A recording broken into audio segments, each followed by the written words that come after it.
पुण्यातून एक धक्कादायक व संतापजनक बातमी समोर आली आहे। एका 33 वर्षीय विधवा महिलेसोबत असं काही घडलं जे ऐकून तुम्हाला सुद्धा संताप अनावर येईल। विधवा महिलेनं जीन्स घातल्यानं घडलेला हा घटनाक्रम पतीच्या मृत्यूनंतर महिलांच्या वैयक्तिक स्वातंत्र्यावर होणाऱ्या हिंसाचाराचा हा गंभीर प्रकार आहे। सहकारनगर भागात तळजाई वसाहत येथे एका विधवा महिलेला तिच्या घरासमोरच बेदम मारहाण करण्यात येत होती आणि त्या महिलेला का मारहाण करण्यात आली त्याचं कारण खूपच विचित्र आहे। तक्रारदार महिला ही कचरा वेचक आहे। ती महिला 4 मुलांसह तळजाई वसाहत परिसरात वास्तव्यास आहे। सदरील महिलेच्या पतीचे 3 वर्षापूर्वी निधन झाले।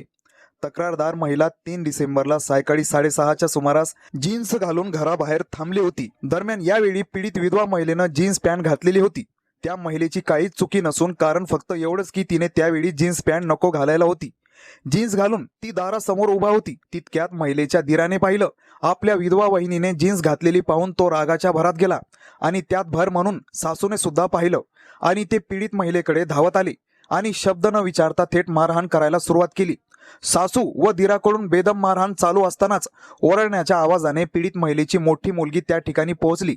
तिला जेव्हा लक्षात आलं आईने जीन्स घातली तर मुलीने आईवर होत असलेली मारहाण न थांबवता उलट तिने सुद्धा आईला मारहाण करण्यास सुरुवात केली। सासू, धीर आणि मुलगी हे तिघेही महिलेवर अशा प्रकारे तुटून पडले जसं महिलेनं भलताच गुन्हा केला। यावेळी पीडित महिलेला अशा प्रकारे मारहाण करण्यात आली की पाहणाऱ्यांच्या अंगावर काटा येईल। पीडितेच्या धीराने तिचा डावा हात पिरगाडला। या मारहाणीत महिलेचे मनगटाजवळील हाडं मोडलं, अनेक ठिकाणी फ्रॅक्चर झालं आणि ती गंभीररित्या जखमी झाली। आरोपींनी महिलेचा मोबाईलही काढून घेतला। विधवा महिलेला घरासमोर होत असलेल्या मारहाणीची बातमी पोलिसांच्या कानी पडली। पोलिसांनी वाद थांबवला। जेव्हा आरोपींना अटक करून मारहाणीचा जाब विचारण्यात आला तर काही वेळ पोलिसांना सुद्धा आश्चर्य वाटलं की सदरील विधवा महिलेनं केवळ जीन्स घातली होती। याच रागातून तिला अशा प्रकारे मारहाण करण्यात आली। या प्रकरणी सहकार नगर पोलिसांनी मारहाण, शिवीगाळ आणि गंभीर दुखापत केल्याप्रकरणी गुन्हा दाखल केला आहे।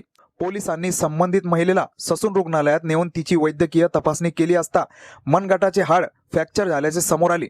या घटनेनंतर संताप व्यक्त केला जात आहे तर महिलेबाबत हळहळ व्यक्त होत आहे।